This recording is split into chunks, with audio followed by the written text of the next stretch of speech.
దానికి ఒక ఉదాహరణ చెప్తాను. చెప్పాను కదా, ఆ మహానుభావుడు అమెరికాకి వెళ్ళి, in fact he was a Brahmin, వెళ్తే ఆ రేడియోథెరపీ, వీడియోథెరపీ, ఈ థెరపీ, ఆ థెరపీ అంతా చేసిన తర్వాత నిశ్శక్తువై నిర్వీర్యమైతే చికెన్ సూప్ తాగు బాబు అని చెప్పారు. ఇక్కడి నుంచి డాక్టర్లు అక్కడికి వెళ్ళి ట్రైనింగ్ తీసుకొని ఇండియాకు వచ్చి క్యాన్సర్ సెంటర్లలో అందరికీ ఏమయ్యా చెప్పింది, చికెన్ సూప్ తాగండి. ఇంత గుడ్డిగా అంధానుకరణం చేస్తున్నాం. అంటే వాళ్ళు చెప్పిందే సరి అనుకుంటున్నాం. ఏ రోగము బాగు కావట్లేదు ఇంతవరకు, ఏ రోగము బాగు కావట్లేదు. మంగళగ్రహానికి వెళ్తాము రాకెట్లలో అని కూర్చున్నాం సంసారం చేసేదానికి, ఇక్కడ పొద్దున్న లేస్తే సరిగ్గా కక్కస్ చేసేదానికి కావట్లేదు. This is the sad story. అంటే ఏదో తప్పు చేశాము, మొత్తం మానవ జాతే తప్పు చేస్తుంది. అది ముస్లింలు కావచ్చు, బ్రాహ్మణులు కావచ్చు, కమ్యూనిస్టులు కావచ్చు, ఆర్ఎస్ఎస్ వాళ్ళు కావచ్చు, ఎవరైనా కానీ ఈ రోగాల నుంచి దూరం కాలేదు. నేను యోగా చేస్తానంట, యోగా చేసే వాళ్లకు ఈ రోగం ఉంది. ఆధ్యాత్మికంగాని స్వామీజీలు 100 మందిని తీసుకుంటే వాళ్ళల్లోనూ 28 మందికి రోగం ఉంది. అంతెందుకు, ఎండి ఎంఎస్ డాక్టర్లను 100 మందిని తీసుకోండి, 28 మందికి డయాబెటీస్ రోగం ఉంది. అంటే ఎవ్వరికి ఈ విషయాల గురించి ఏ ఒక్క అవగాహన లేనే లేదు అనే దానికి ఇదే సాక్ష్యం. అంటే మన ఆహారం పూర్తిగా ఆహారంగా లేదు అని ఏ ఒక్కరూ చెప్పేదానికి ముందుకు రావట్లేదు. ఎందుకంటే ఈ గోధుమలను పెంచేదానికి ఎరువు కంపెనీలు, ఈ చక్కెరను పెంచేదానికి పెస్టిసైడ్ కంపెనీలు కోట్ల కోట్ల కోట్ల కోట్ల రూపాయల్లో బిజినెస్గా మార్చి కూర్చున్నాయి. ఇదే విజ్ఞానం అంటున్నాయి. అది ముఖ్య కారణమని ఎవరు చెప్పేదానికి ముందుకు రావట్లేదు. ఎందుకంటే అందరూ ఇరుక్కుపోయామన్నమాట. ఎక్కడో ఒక చోట మన బిజినెస్ ఇంట్రెస్ట్ అక్కడ ఇరుక్కుపోయింది. 120 సంవత్సరాల క్రితం ఏ ఒక్కరికి ఈ రోగాలు లేకుండా ఉండేటివి, కోటికి ఒక్కరికి ఉండేది ఈ రోగం, మధుమేహ రోగం. ఆ ఒక్కరు ఎవరు తెలుసా? జమీందారులు చెరువు పక్కన గట్టున భత్తం వరి బియ్యం పెంచుకొని మేము తింటున్నాం చూడండి అని మీసాల మీద వరి బియ్యం మెతుకులు పెట్టుకొని బయటకు వచ్చేవాళ్ళంట. అప్పుడు అందరూ తింటున్నింది సామెలు, అరికలు, అండుకొర్రలు, కొర్రలు అయితే మేము పెద్దవాళ్ళం చూడండి అని. ఆ తిన్న వాళ్ళలో ఒకరికే ఈ మధుమేహ రోగం ఉండేది. అంటే ఈ బియ్యం చరిత్ర లాంటిది. ఆ బియ్యంలో తౌడు 0.2 గ్రామ్స్ నారు ఉంటుంది. అంటే 100 గ్రాములు తింటే మీకు 0.2 గ్రామ్స్ నారు. అది ఏ బియ్యమైనా కానివ్వండి, ముడి బియ్యం, రాజముడి, ఈ ముడి, ఆ ముడి, వైట్ బియ్యం కాదు ఇది, బ్రౌన్ బియ్యం కాదు, రెడ్ బియ్యం కాదు, నల్ల బియ్యము, ఈ బియ్యము, ఆ బియ్యము, ఏ బియ్యమైనా కానివ్వండి 0.2 గ్రామ్స్ మాత్రమే ఉండేది. అంటే ఆ పిష్ట పదార్థాన్ని, ఆ చక్కెర పదార్థాన్ని గట్టిగా పట్టుకొని నిదానంగా వదిలేదానికి వీలు లేదనమాట. చక్కెర వెంటనే వచ్చేస్తుంది మీ రక్తంలోకి. అదే మన పూర్వీకులు తింటున్న కొర్రలు, అండుకొర్రలు, సామెలు, అరికలు, ఊదలు. అందులో నారు, పీచు పదార్థం 8 నుంచి 12.5% ఉంది. అది ఈ చక్కెరని నిదానంగా రక్తంలోకి పంపిస్తుంది. అంటే మీ రోగాలన్నిటికీ మూల కారణం ఈ చక్కెర. ఆ చక్కెర వద్దా? కావాలి. ఎంత కావాలి? కొద్దిగా కావాలి. అంటే కొద్దిగా నియంత్రణతో సమతులనంగా, సంయమంగా మీ రక్తానికి గ్లూకోజ్ను చేర్చే అద్భుతమైన గుణాలు ఈ 5 ధాన్యాల్లో ఉన్నాయి. ఏ 5 ధాన్యాలు? అరికలు, సామెలు, కొర్రలు, అండుకొర్రలు, ఊదలు. రాగులేమిటి, సజ్జలేమిటి, జొన్నలేమిటి, వరిగలేమిటి? ఇందులో లేదా నారు, ఇందులో లేదా పీచు ఉంది. కానీ 1.2 నుంచి 3.6% అంతే ఉండేది. అంటే ఈ ధాన్యాలతో మీరు భోజనం చేస్తే రక్తంలోకి గ్లూకోజు వెంటనే కాకపోయినా ధడీరని రాకపోయినా 2 గంటల్లో వచ్చేస్తుంది అన్నమాట. అంటే మీరు డయాబెటీస్ రోగంతో బాధపడుతున్నారు, బీపీ రోగంతో బాధపడుతున్నారు, మూర్ఛ రోగంతో బాధపడుతున్నారు, ఎముకల రోగంతో బాధపడుతున్నారు, క్యాన్సర్, లివర్ క్యాన్సర్తో బాధపడుతున్నారు. ఇవన్నీ చక్కెర ఎక్కువైతే రోగాలు ఎక్కువ అవుతాయి. అంటే చక్కెరను నియంత్రణతో మీ రక్తంలోకి పంపిస్తే ఈ రోగాలన్నింటినీ దేహం తనంతకు తానే బాగు చేస్తూ వస్తుంది.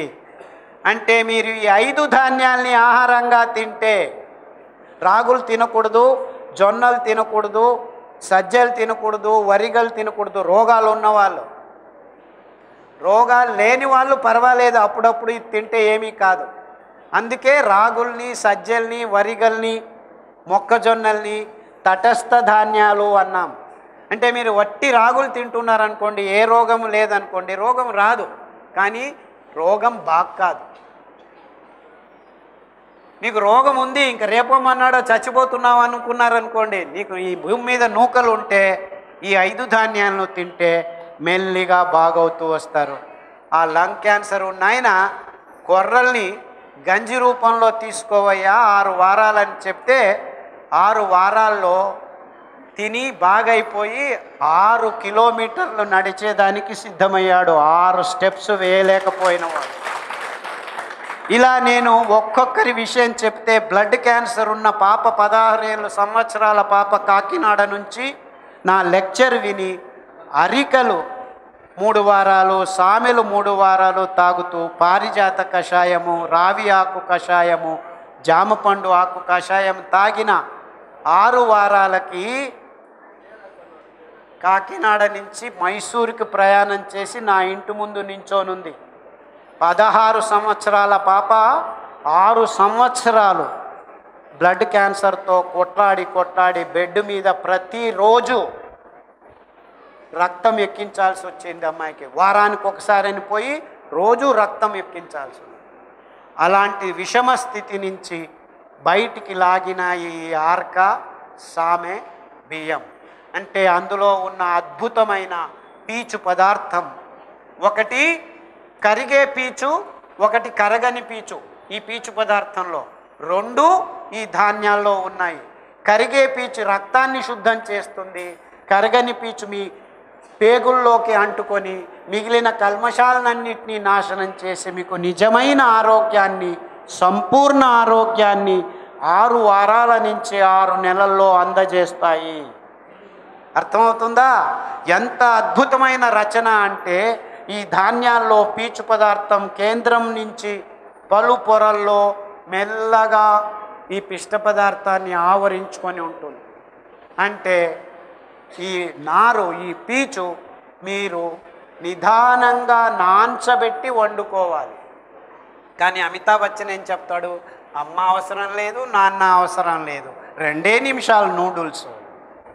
ఇలా చెప్పిన ప్రకటనల వల్ల మనం వంటలు చేయటమే మర్చిపోయాం.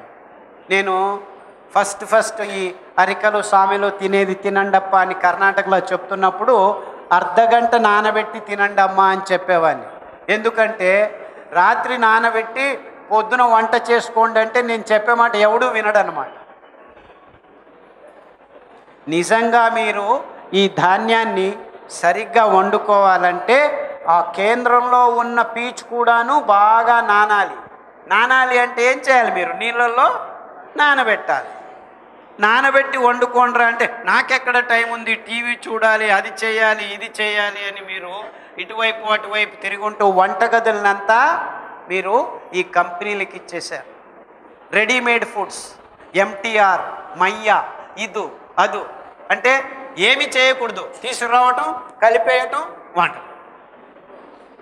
అంటే నిజమైన ఆరోగ్యం ఎక్కడుంది? మీ వంటగదిలో ఉంది, ఆసుపత్రిలో లేదు. అంటే మీ వంటగదుల్లోకి వచ్చే పదార్థాలు ఎక్కడి నుంచి వస్తున్నాయి? దానిలలో రాసాయనిక పదార్థాలు లేకుండా పెంచే ఈ కొర్రలు, సామెలు, అరికలు, బంజరు భూమి రైతులు అంటే మెట్ట భూమి రైతులు ఇప్పటికీ పెంచుతున్నారు, కానీ క్యారే అనేవాళ్ళు లేరు. నేను 10 మూటలు కొర్రలు పెంచానండి, ఎవడికి కావాలి? ఎవడికి తీసుకోవట్లేదు. పక్షులకు వేస్తాం, ఇస్తావా కేజీ 50 పైసలు అని ఏపీఎంసీ వాడు అడిగితే, ఇక్కడి నుంచి అక్కడ తీసుకొచ్చేదానికే ట్రాన్స్పోర్టేషన్కే అవుతుందయ్యా, దాని డబ్బన్నా ఇవ్వండి అంటే, లేదు లేదు 50 పైసలు ఇస్తాను, ఇస్తే లేకుంటే లేదు. కర్మ పెరిగింది కదా తీసుకో అని ఇస్తే 50 పైసలు ఇస్తే వాడు మళ్ళీ ఎందుకు పెంచుతాడు? ఇంకా ఆయన పెంచిన దానికి ఒక 20 రూపాయలైనా కేజీకి ఇస్తే మళ్ళా పెంచుతాడు. సో అందరూ అంటున్నారు ఈ ధాన్యాలంతా ఎక్కడ పోయాయి? నాశనం అయిపోయాయి, నిర్నామం అయిపోయాయి. 7 సంవత్సరాలు మీరు ఒక బీజాన్ని పెంచకుండా ఉంటే మళ్ళా మొలకెత్తదు. అంటే 7 సంవత్సరాల్లో నీవు వేసిన బీజం మళ్ళా భూమికి వేయకుండా ఉంటే మొలకెత్తదు. అలాగే ప్రపంచంలో ఉన్న అద్భుతమైన ధాన్యాలన్నింటినీ నాశనం చేసి కూర్చున్నాం. ఎందుకంటే మీరందరికీ ఏం కావాలి? వరి అన్నం కావాలి. తెల్లగా వరి అన్నము ఇలా వేసి చిత్రాన్నము, వెజిటబుల్ బాతు, ఈ బాతు, బిసిబెల్లా బాతు, ఆ బాతు, ఈ బాతు తినుకొని అందరూ బాతుకొంబట్టిదారు. అంటే లావ్ అయిపోయి కూర్చుని రోగమయం. మీరు తినాల్సింది ఈ కొర్రలు, సామెలు, అరికలు, అండు కొర్రలు అని చెప్పేవాడు ఒక్కడు లేడు. ఏ ఒక్క విజ్ఞాని ఈ విజ్ఞానము, ఇది విజ్ఞానము, ఇది విజ్ఞానము, ఇది విజ్ఞానం అని ఇంతవరకు ఎవరు చెప్పట్లేదు.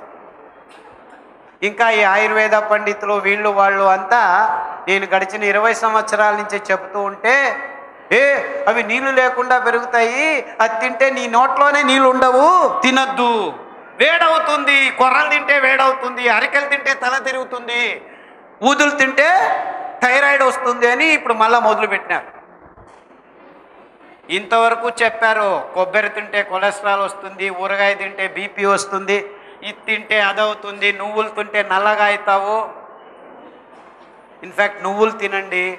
మొన్న నేను పూనాకి వెళ్తుంటే పుట్టపర్తి అట, ఇక్కడ దగ్గరలో పుట్టపర్తి, 82 సంవత్సరాల వయసు ఆవిడ నాకు ఫోన్ చేసి చెప్తుంది, సార్ 20 సంవత్సరాల నుంచి నేను బెడ్ మీద ఉన్నాను, నాకేమీ రోగం లేదు, లేస్తే తల తిరుగుతుంది, మైగ్రేన్ హెడేక్ అని చెప్పారు.